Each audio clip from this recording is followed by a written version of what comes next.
রোজার ঈদ হচ্ছে খাওয়া-দাওয়া ঘোরাফেরা। আর কোরবানির ঈদ মানে দৌড়াদৌড়ি একটা অবস্থা, মাথা নষ্ট করা একটা অবস্থা। গরু খাসি নিয়ে দৌড়াদৌড়ি, গরু ছুটে যায়, খাসি ছুটে যায়, তাদের পেছনে পেছনে ছুটতে ছুটতেই বেলা যায়। আর কোরবানির পরে হচ্ছে মাংস নিয়ে ছোটাছুটি করা। এই তো। হ্যালো, আসসালামু আলাইকুম। সবাইকে ওয়েলকাম করছি আমার ছোট্ট একটা ঈদ ব্লগে। তো এটা ছিল ঈদের দিন সকালবেলায়। নামাজ পড়ে আসার পর হচ্ছে এখানে প্রস্তুতি নিচ্ছিল সবাই গরু খাসি কোরবানি দেওয়ার জন্য। আমি হচ্ছে গোসল-টোসল করে বারান্দায় একটু দাঁড়িয়ে দাঁড়িয়ে দেখছিলাম কিভাবে কি করবে। কোরবানি ঈদ মানেই সারাদিন ব্যস্ততায় কাটে, কাজকর্মে সব কিছু গোছানো, রান্না করা সব মিলিয়ে। মাংস কাটার পর রান্না করা, তারপর হচ্ছে আবার মাংস গোছানো নিজেদের জন্য, গরিবদের জন্য, তারপর আত্মীয় স্বজনদের জন্য। তো এইভাবে করতে করতেই হচ্ছে দিনটা পার হয়ে যায়, অনেক ব্যস্ততায় কাটে। যদিও অনেক ব্যস্ততায় অনেক কষ্টে কাটে, তারপরেও আলহামদুলিল্লাহ আমাদের ঈদ অনেক ভালোই কাটে। সারা বছর বসে খেয়ে দেয়ে একদিন একটু কষ্ট করলে কি আর হয়। তো এখানে আমি হচ্ছে পোলাওটা রান্না করেছি রাইস কুকারে, আর হচ্ছে খাসির মাংস রান্না করেছিলাম।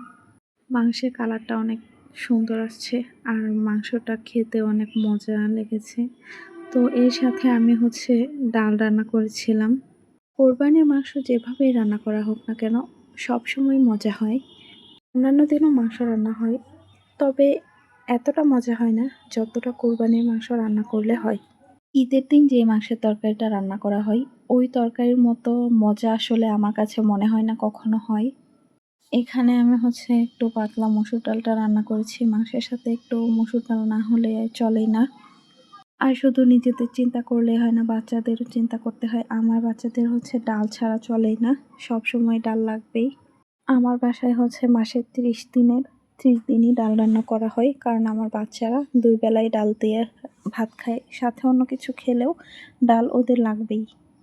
রান্নাবাড়া করে মাংস-টাংস গুছিয়ে যখন খেতে যাব, তখন দেখি হঠাৎ দিনটা কালো করে এসেছে, তারপর ঝুম বৃষ্টি। এরকম একটা আনন্দের দিনে আল্লাহ তার রহমতের বৃষ্টি দিচ্ছে, এটা অন্যরকম ছিল। তো এখানে হচ্ছে আমার গোলাপ গাছে একটা ফুল নিয়ে নিছিলাম ছিঁড়ে, তো ওটা দিয়ে একটু ভিডিও ক্লিপ নিলাম। দিনের শুরুটা গরম দিয়ে শুরু হলেও কিন্তু দিনের শেষটা অনেক সুন্দর একটা ওয়েদার দিয়ে শেষ হয়েছে। বৃষ্টি জন্য হচ্ছে সকালবেলা গরম লাগলেও কাজ শেষ করার পর হচ্ছে ঘরে যখন আসি তখন দিলটা আত্মাটা ঠান্ডা হয়ে গেছে বৃষ্টির জন্য। ওয়েদারটা সত্যি অনেক সুন্দর ছিল। তো আল্লাহ হাফেজ সবাইকে, ঈদ মোবারক।